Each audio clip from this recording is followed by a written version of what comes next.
Welcome to Python for Cybersecurity Professionals RegEx Basics.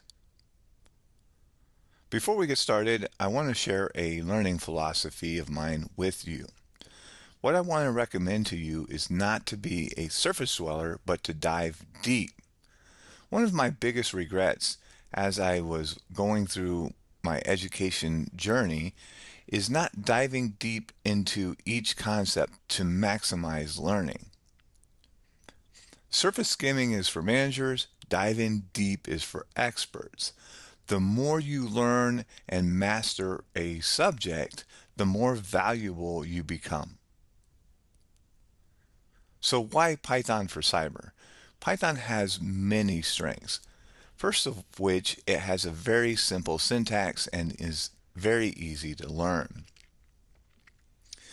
Python also has a comprehensive library of modules to allow you to extend the functionality of your program. IEEE recommends Python as one of the top programming languages, and it's number 2 for getting a job, only behind SQL or structured query language. Now, structured query language is the number 1 language for getting a job because all programming languages use structured query languages to access databases. You can check this out at spectrum.ieee.org to take a look at the top programming languages for 2024. For today, we are going to use Python to validate user input with a regular expression. Now we're going to start writing a simple network scanning utility that prompts the user for an IP address to scan. We need to validate the user enters a valid IP address. The learning objectives for this lecture: we're going to learn how to use Python modules to tap into pre-built functionality. We're going to validate user input using regular expressions. And then we'll use Python to perform network scanning activities. A quick crash course in RegEx, or regular expressions. There are many characters that you can use. Now, regular expressions is a very complex, let's just say, syntax that is very challenging to learn, but just break it down into smaller pieces. We're going to start a little bit simplistic today, and this is one of the areas that I did not deep dive early into my career, and now I'm paying the price for that. So I have to circle back and relearn something that I should have learned thoroughly during my educational journey. Let's talk about a few of these characters used in regular expressions. We can use the \d to match any digit 0 through 9. We can use the question mark, which allows us to make the preceding element optional. That means 0 or 1 occurrence. We use the caret symbol to match the start of a string. We use the dollar symbol to match the end of a string. We'll use the curly braces to specify the number of repetitions of a group. We'll use the square brackets to match any one character that's specified within those brackets. The backslash is the escape character, which will allow us to treat special characters used in regular expressions as literals. And then we'll use the pipe operator, which acts like a logical OR between patterns. Now, the best way to learn is to learn by example. So we're going to write the beginning part of writing a network scanning utility. Let's go ahead and jump into Kali Linux here.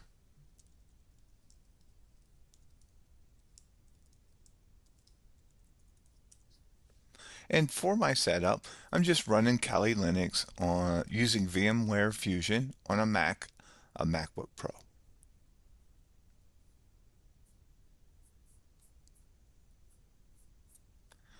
All right, so the first thing about Python is a very simple syntax. It allows us to write code quickly. Now, code blocks in Python are defined by indentation, and this will make more sense as we progress through writing this program. Now, if I want to write some output to the console, I can use a simple print call, right? So print is a built-in function into Python. So if I type print, then I can pass a parameter. Now this is the function called print. It's a built-in function into the Python standard library, and then I can pass in a string to print to the console. So we're going to write a tool called SavageScan, and I'll go ahead and save this. Now I'll jump into the terminal and use Python 3 to run my SavageScan tool, which prints SavageScan to the terminal. Perfect. Now, when we write this utility, we may want to spice it up and make it more appealing to the users. Now, we can use ASCII art and we can change font colors. To do that, we need to leverage some modules that are available from PyPy. So you can use pip to install these, or your package manager, depending on your environment. All right, so let's import a couple modules so that we can change the looks of how our output is displayed in the terminal. The first one I'm going to import is PyFiglet. And now PyFiglet will allow us to create ASCII art, and then so we can import the whole module like this, or I can use the from statement. So from term color, which is another module, I'm going to import two classes, cprint and colored. Now term color allows us to change the font color. So one thing you want to do is go ahead and jump into the documentation. So I'll jump on the web and I'll just search for PyFiglet documentation, and I'll go to pypy.org project PyFiglet, and this will give us the usage guide or the documentation on how to use PyFiglet. So we're going to use this right here, this method, to render our text as a ASCII art. So let's go ahead and jump back into our code, and we're going to create a variable. So in Python, variable is a pointer to a address in memory, right? So I create this string literal SavageScan. I use the assignment operator and assign that to a variable called header. Now this variable is nothing more than a pointer. Now we can prove that by printing the ID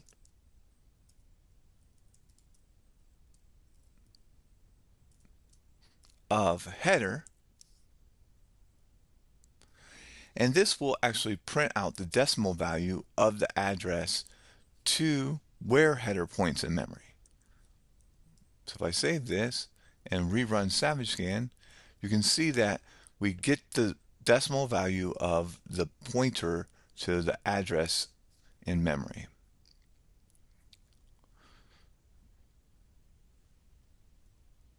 Oh, and I wrapped it with a print, so that's why we got none. All right, so we're going to change this to header. Now I'm going to do some customization here. The first thing I want to do is use PyFiglet to render this as ASCII art. So I'll pass in the string that I want to use for ASCII art, and then I'll choose a font. I'm going to use slant, but you can pick many different options here. So if we go back to the documentation will point to www.figlet.org. Now you can open that in a new tab and go to Font Examples, and this will show you the various examples of ASCII art that you can use PyFiglet for. So there's lots of variations here to choose from. I'm going to use Slant. You can use any font that you choose. The next thing I'm going to do is add some color. So I'm going to wrap this whole statement with the colored function call. So I'm passing into the colored function call, which I imported from term color, this ASCII art, and I'm going to change the color. Now there's only a few colors that you can pick. So if I go back to the web here and I want to use term color documentation, and let's see if we can find that on PyPy. That's not the right one, I don't think.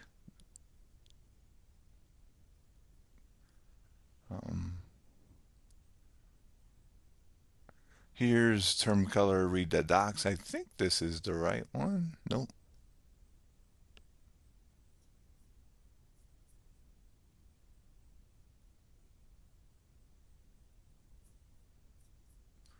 Term color in Python. Let's try term color in Python.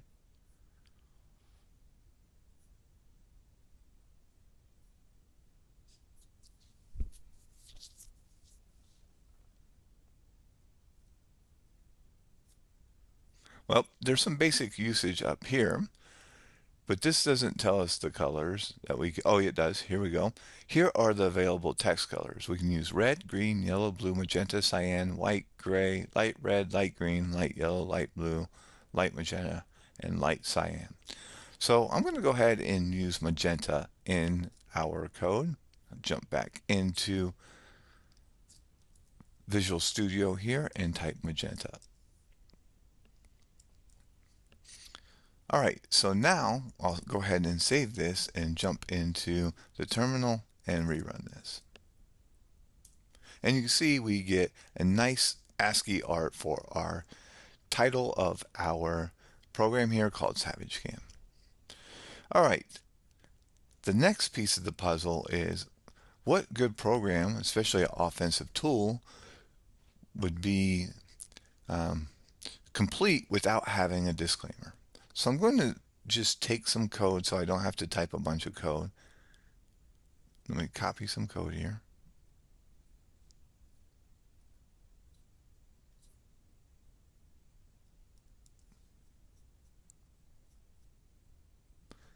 And let's paste a disclaimer in. All right, so here's our disclaimer.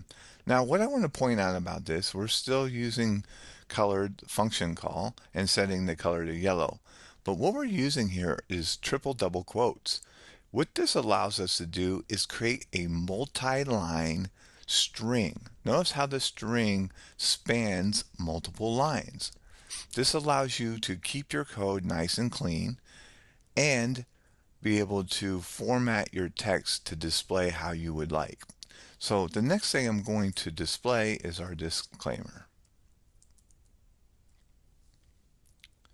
I'll save that and we'll rerun our Python program. Now we have a nice disclaimer here. Now let's spice it up a little bit. The next thing we're going to do is do some string arithmetic. Now Python is very powerful and it allows you to do arithmetic with strings.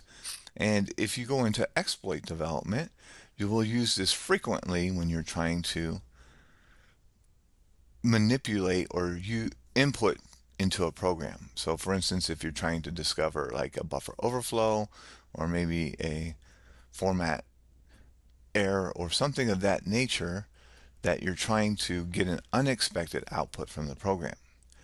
So what we want to do is use a format string here. So I'm going to do print f. Now f before the double quote will create an instance of a format string. And that allows me to use something called string interpolation. String interpolation is injecting the value of a variable into a string. And it doesn't just have to be a variable, it can actually be an expression. And that'll make more sense as we progress. So the first thing I want to display here is I want to display a hyphen, and I'm going to maybe display that 80 times. And I'm going to copy this and display it after my header. So let's save this and rerun our Savage Scan. And notice that we've wrapped these in lines here. Now I can change the color of these lines, or I can leave them the color they are. That's up to you. But I'm just going to leave that for now, and that is fine. All right, the next thing we need to do is prompt the user for input. Now, in Python, there's a built-in function called input. Input has three components. You have the variable to assign the result of the return value from input. You have the input function call, and you pass it a parameter which is called the prompt. All right, so we're prompting for the IP. So I'm going to use IP equals. The equal sign in most programming languages what's called the assignment operator that assigns a value into a variable. So on the other side of the equal sign, on the right side of the equal sign, is where we call our input function, and then we pass our prompt into the function. So we're passing it, it's called a parameter. So I'm going to go ahead and pass this parameter in.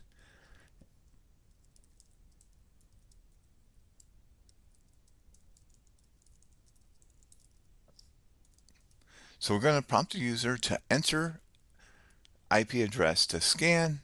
This will put the process into a wait state until the user inputs some input, and then the process will resume running and then process the user's input. Okay, so let's see how this works. Let's go ahead and save it. Jump back into our terminal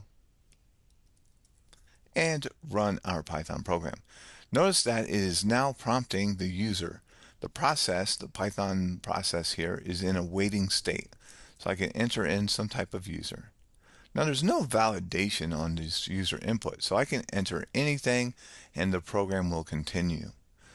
Now this could be problematic because if I enter an incorrect IP address and try to scan it, then it will not scan that IP address. So we're going to use validation here. We'll use a regular expression to do some validation. All right, let's jump into RegEx101.com and start learning about regular expressions and how to validate an IP address. Let's start by talking about what an IPv4 address is. Now, an IPv4, we're going to use decimal dot notation. So let's write an IP address out, 192.168.1.1. This is an IP address in decimal dot notation, right? So we're using decimal values here, followed by the dot for each octet. Now, an IPv4 address is made up of 4 octets. These 4 octets are 8 bits each. So this is a 32-bit address. So if I take 8 bits times 4 octets, we get 32. Now the maximum number here in any one octet is 255. That is determined by the fact that 8 bits, and this is binary, like IP addresses are typically binary, then we take 2 to the 8th power, which is 256. That gives us 0 through 255 as unique options for each value in each octet. All right, if you Googled this, you might find a very simplistic regex on how to match IP addresses. It could look very simple, something like we're going to use the caret to start with, and we're going to do some grouping here. So it might be something like, I want to see \d, any digit, from 1 to 3 times. So this is a repetition, right? So this is 1 to 3 digits, which should match 0 through 999. And notice now, once I finished that grouping, it matched 192. Now, the next piece of the puzzle is I'm going to create a group /d, or not slash period, right, to match the period. And notice it matches 192 dot. Now it's grouping, the first group is green, the second group is yellow. When you use these parentheses, you're creating a group. We technically don't need grouping here. I can get rid of this and it will still match, right? The next thing we want to do is repeat this 3 times. So we have 3 octets with a decimal after it and then just 1 octet. So I can do something like, I'm going to wrap this in parentheses to capture a group, and we're going to repeat that 3 times. So I'll use curly braces for repetition. Now notice it matches 192.168.1.1 dots. And the final piece would be just a digit to match the 1. So this actually matches this, but does it really validate IP addresses?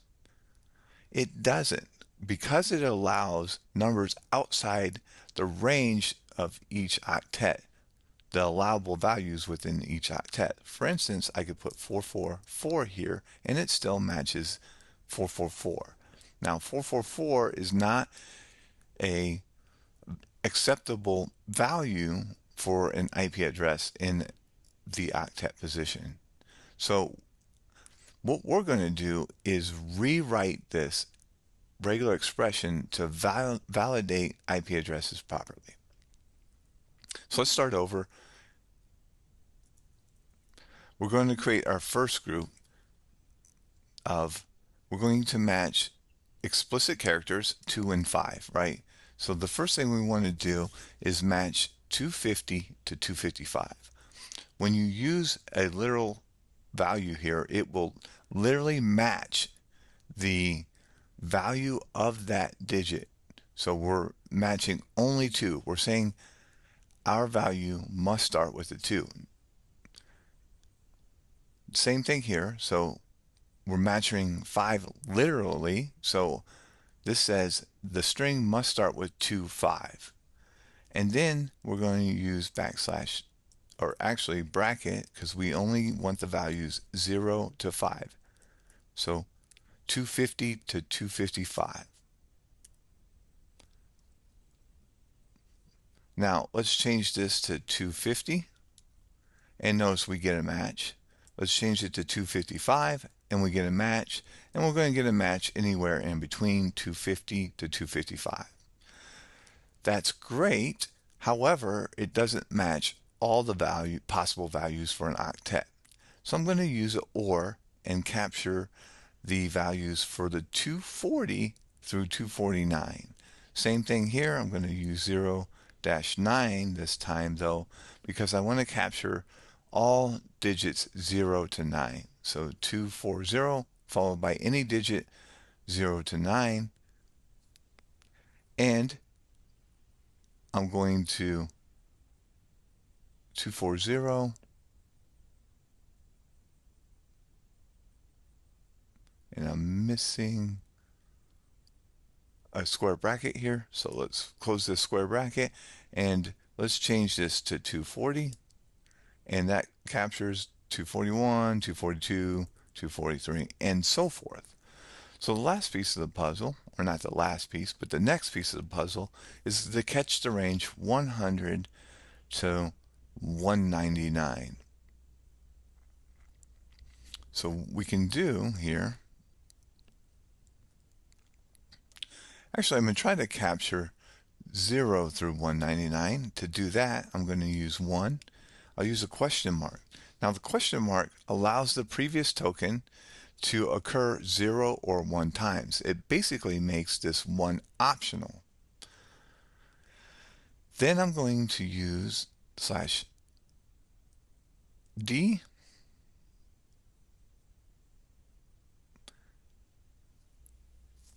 followed by another question mark, which makes this optional, followed by /D.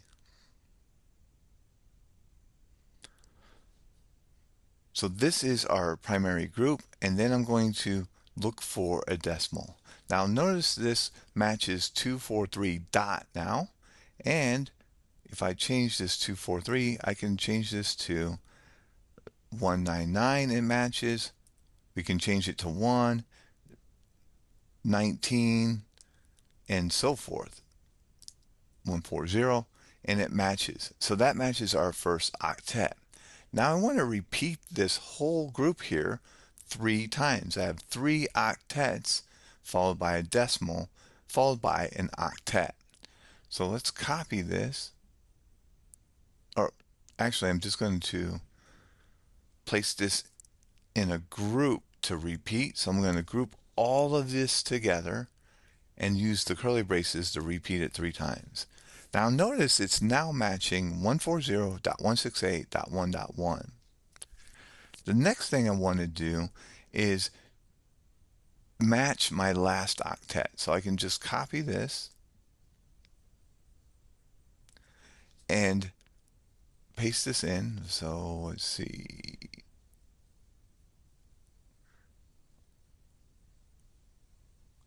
And I've copied one too many. And let's go ahead and I'm going to put it ends with $sign here. So the $sign makes it ends with, and let me see what I'm missing here.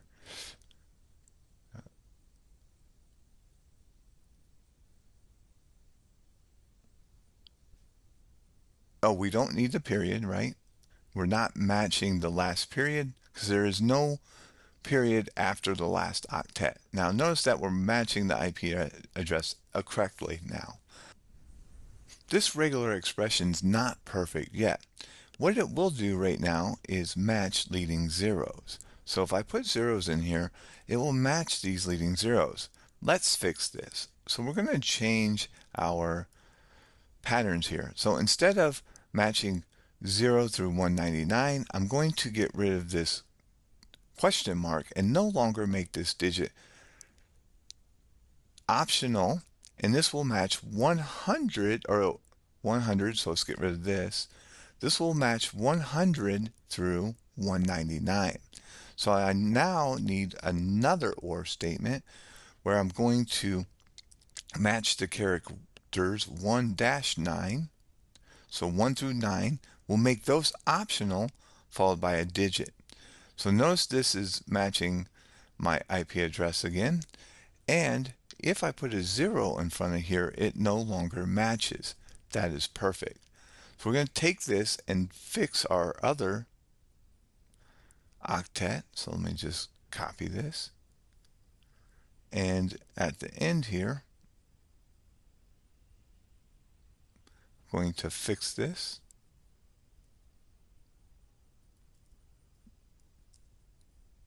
And now I can no longer add leading zeros to the last octet. Perfect. Also, can't add leading zeros to any octet. Perfect. We have a valid regular expression to validate valid IP addresses. All right, let's take this regular expression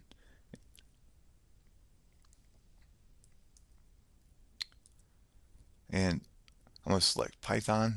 So make sure we have a Python, and I'll just copy this because we're going to use it in Python. Let's jump back into our code.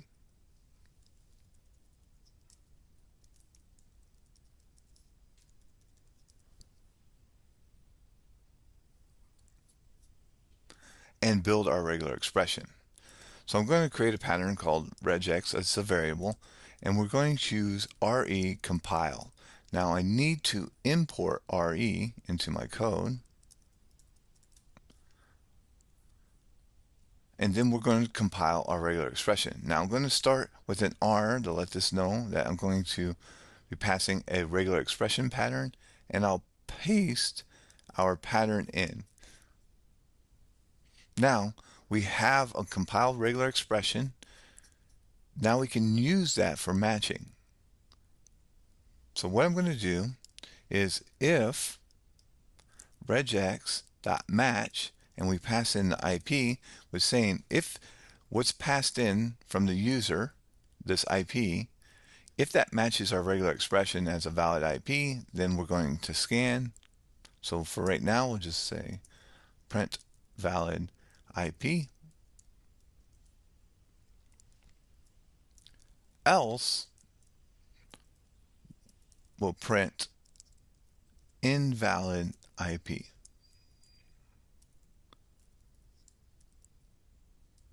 And I'll use cprint for this error to make it red.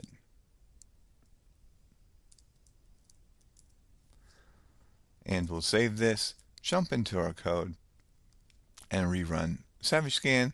We'll put invalid IP, says invalid IP. We'll put a valid IP.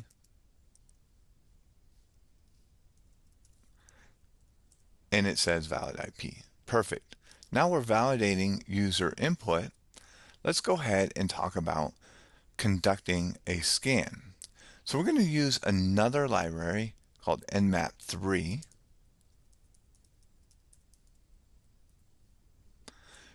You may not have this installed. If you don't, you can use pip to install it in your environment. So let's go look at nmap3 in the documentation. So if I jump into another tab and I type Python, it's called Python 3-nmap in the documentation.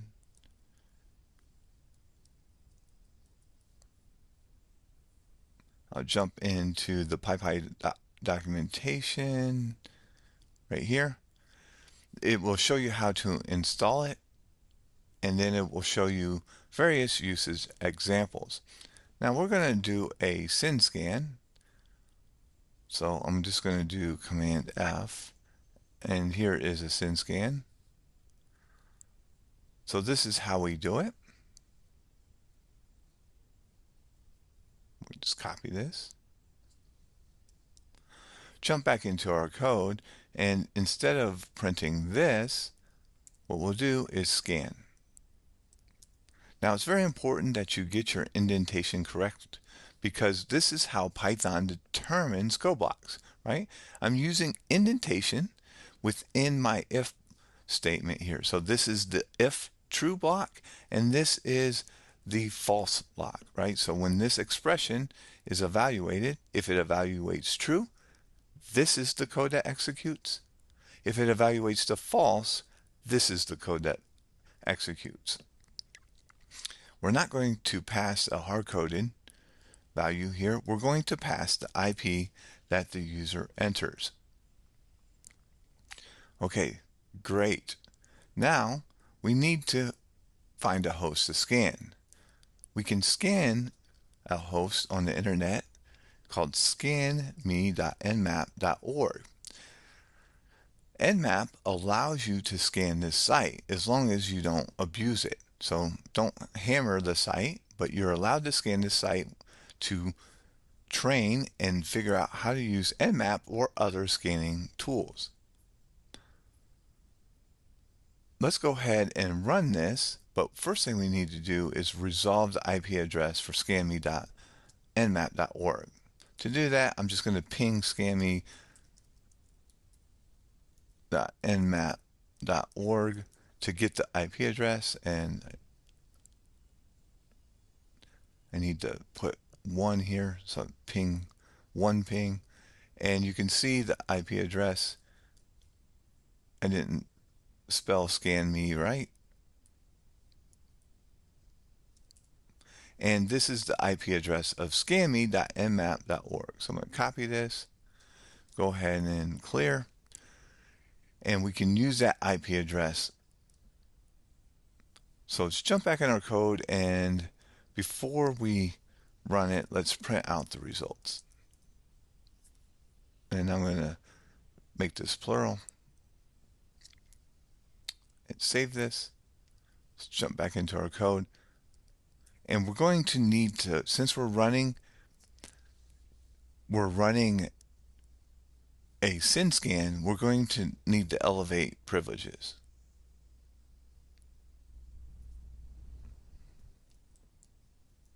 So sudo python 3 savage scan, we'll run that.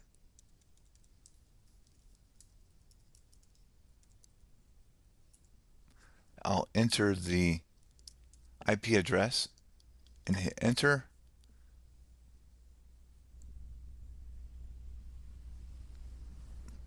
And we get the results for scanning the IP address. Now, this is a dictionary, and we can see that the results are under the IP address that we scanned, and then we get some extra info that we may not really care about, like task results.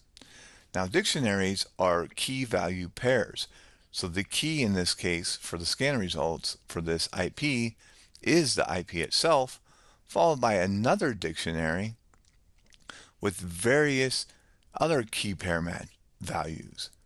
We're interested in the ports.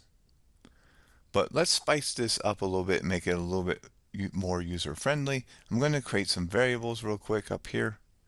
I'm going to create an info icon.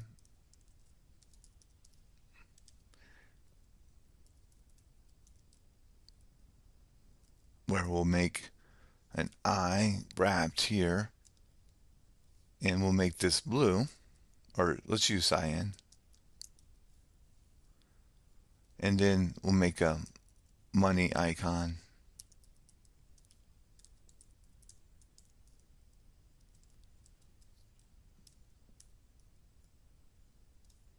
and we'll make this green. All right, let's jump back down here. So when we're printing, we want to print that we're starting to scan here. So print, we'll use an F string. We'll print use double curly braces here to inject our value of our info icon into our string, and then starting scan of, and then we'll inject our IP here in another placeholder, and then we'll print results. So if I go back and run this,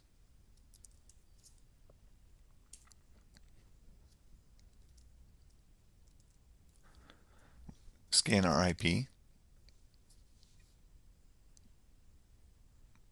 and notice here we have a little informational statement letting the user know that we're starting the scan of 45, 33, 32, 156.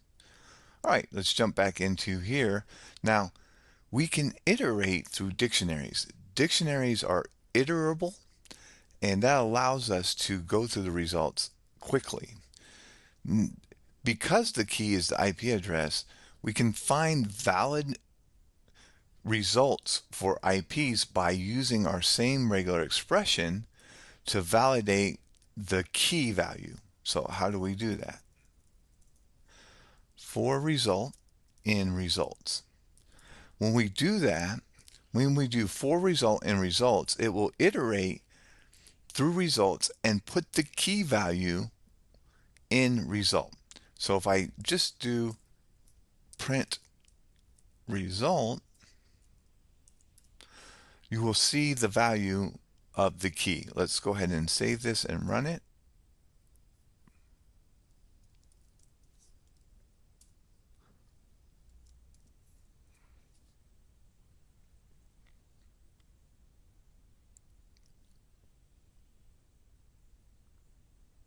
And as expected, we get the key values. Now we're not really worried about the runtime or the stats or the task results right now. We're just worried about, or just focusing on getting the results of the scan for 45, 33, 32, 156. So what we can do is use our regex to see if the key is an IP address, and if it is, we know it's a host that's been scanned. So I'm going to go ahead and jump back into my code, and we'll use our regular expression again. So if regex dot match the result. That means I have a valid scan result. I'm going to then print the results and pass in the key value between square brackets, which is stored in result. This will only display the results for any host that's been scanned. Save this, jump back, and rerun this. Scan our IP address again.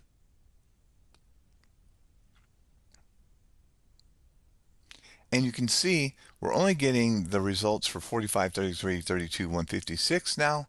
And the next thing I want to take a look at is I want to just find open ports for right now. So I need to use the ports key and then iterate through that list, because there's a list of dictionaries for each port that's scanned, to find the state and determine if it's open. So to do that, what I can do is do another repetition loop, and we'll use the for loop again. So I'll jump into my code. So instead of this, we'll do for port in results bracket result bracket ports. Now this will allow us to iterate through the ports, and then I'll check if open, the string, is in port bracket. And if I go back to this, we want to look at the state. So we're going to pass the key state to get the value open. So if port, we'll pass in the key state, we'll print,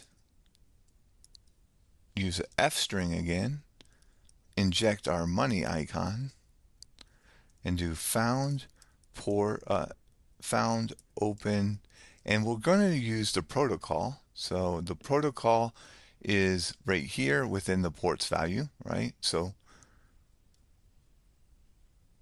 jump back here, we'll use a placeholder, port bracket protocol,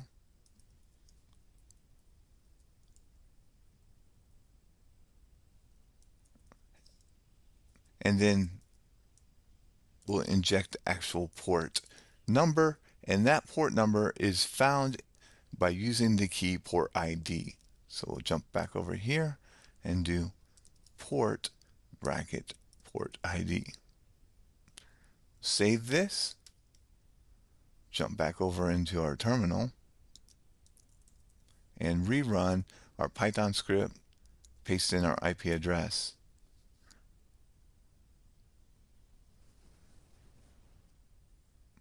And we have an error here, so let's take a look. I don't think I have the string wrapped in double quotes, and that is correct. It's a key, a literal here.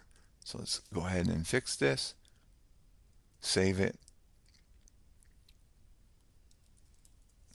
rerun our script, paste our IP,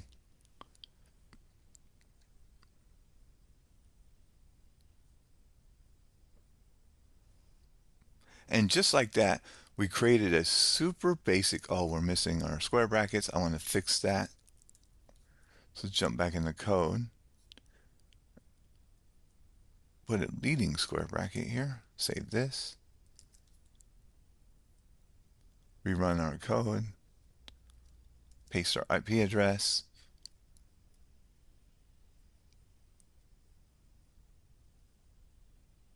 and just like that, we've built a very simple network scanning tool in Python. Now, why would you want to do this? Well, you have more control over what you do with the results of that network scan. So you can then, for instance, we found port 80 open.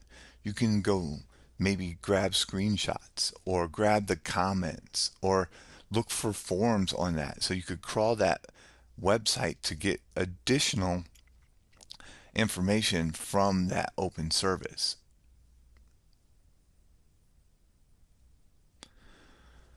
All right, the coding challenge that I have for you is we required an IP address. Add the functionality to allow the user to enter either an IP address and validate it, or a domain and validate that it's a valid domain. Thank you very much for attending. I hope to see you either on our Discord channel or in the next lecture.